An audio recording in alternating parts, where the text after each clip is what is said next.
Hello everyone, perkenalkan nama saya Ripka Fiani Mamosei dengan NIM 022017. Saat ini saya mendapat tugas individu dari dosen Nurse Meilani Posuma, Eskep MPD, yaitu komunikasi terapeutik pada pasien gangguan jiwa.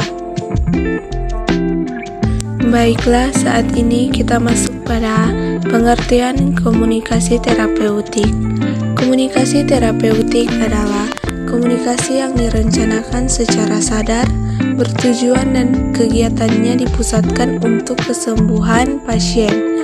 Teknik komunikasi terapeutik merupakan cara untuk membina hubungan yang terapeutik di mana terjadi penyampaian informasi dan pertukaran perasaan serta pikiran dengan maksud untuk mempengaruhi orang lain.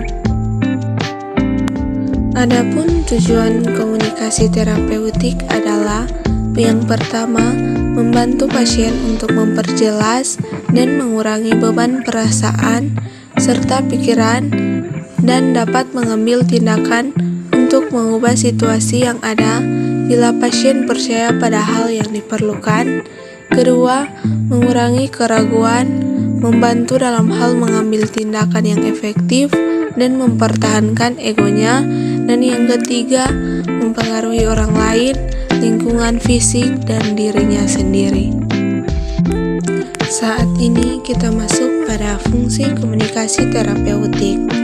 Fungsi komunikasi terapeutik adalah untuk mendorong dan mengajarkan kerjasama antara perawat dan pasien melalui hubungan perawat dan pasien. Perawat berusaha mengungkapkan perasaan, mengidentifikasikan dan mengkaji masalah serta mengevaluasi tindakan yang dilakukan dalam perawatan. Saat ini saya akan membahas trik berkomunikasi dengan gangguan jiwa. Yang pertama, pada pasien halusinasi, maka perbanyak aktivitas komunikasi, baik meminta klien berkomunikasi dengan klien lain maupun dengan perawat. Pasien halusinasi terkadang menikmati dunianya dan harus sering dialihkan dengan aktivitas fisik. Kedua, pada pasien harga diri rendah, harus banyak diberikan reinforcement. Dan yang ketiga, pada pasien menarik diri sering melibatkan dalam aktivitas atau kegiatan yang bersama-sama, ajari dan contohkan cara berkenalan dan berbincang dengan klien lain, beri penjelasan manfaat berhubungan dengan orang lain dan akibatnya jika dia tidak mau berhubungan dan lain-lain. Keempat, pasien perilaku kekerasan. Khusus pada pasien perilaku kekerasan, maka harus direduksi atau ditenangkan dengan obat-obatan sebelum kita support dengan terapi-terapi lain. Jika pasien masih mudah mengamuk, maka perawat dan pasien lain bisa menjadi korban.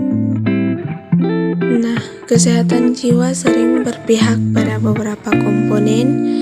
Yang pertama, support system. Misalnya, dukungan dari orang lain atau keluarga membantu seseorang bertahan terhadap tekanan kehidupan. Stresor yang menyerang seseorang akan melumpuhkan ketahanan psikologisnya. Dengan dukungan dari sahabat, orang-orang terdekat, orang tua, maka seseorang menjadi lebih kuat dalam menghadapi stresor. Yang kedua, mekanisme coping. Misalnya, bagaimana cara seseorang berespon terhadap stresor menjadi satu ciri khas bagi setiap individu.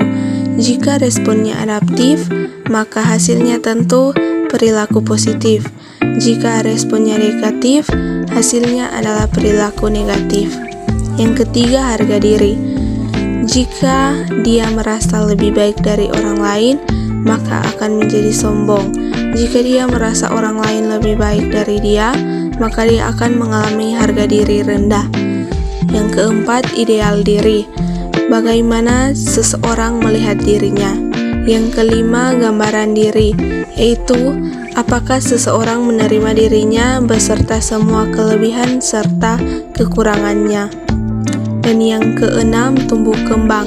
Jika seseorang tidak pernah mengalami trauma, maka dewasa dia tidak akan mengalami memori masa lalu yang kelam atau yang buruk. Yang ketujuh, pola asuh, yaitu kesalahan mengasuh orang tua memicu perubahan dalam psikologis anak. Yang kedelapan, genetika. Yang kesembilan, lingkungan. Lingkungan yang buruk menjadi salah satu faktor pendukung munculnya gangguan jiwa. Yang ke-10, penyalahgunaan zat.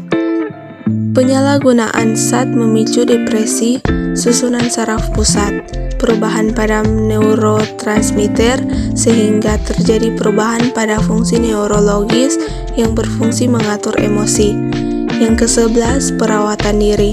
Jika seseorang tidak pernah mendapatkan perawatan, maka dia akan mengalami suatu perasaan tidak berguna. Jika perasaan ini berlangsung lama, bisa memicu gangguan jiwa. Yang ke-12, kesehatan fisik. Gangguan pada sistem saraf mampu merubah fungsi neurologis. Dampak jangka panjangnya jika yang terkena adalah pusat pengaturan emosi akan memicu gangguan jiwa. Saat ini ada 4 fase pada komunikasi terapeutik, yaitu yang pertama fase prainteraksi, yang kedua fase orientasi, yang ketiga fase kerja, dan yang keempat fase terminasi. Demikianlah presentasi dari saya tentang komunikasi terapeutik pada pasien gangguan jiwa. Terima kasih.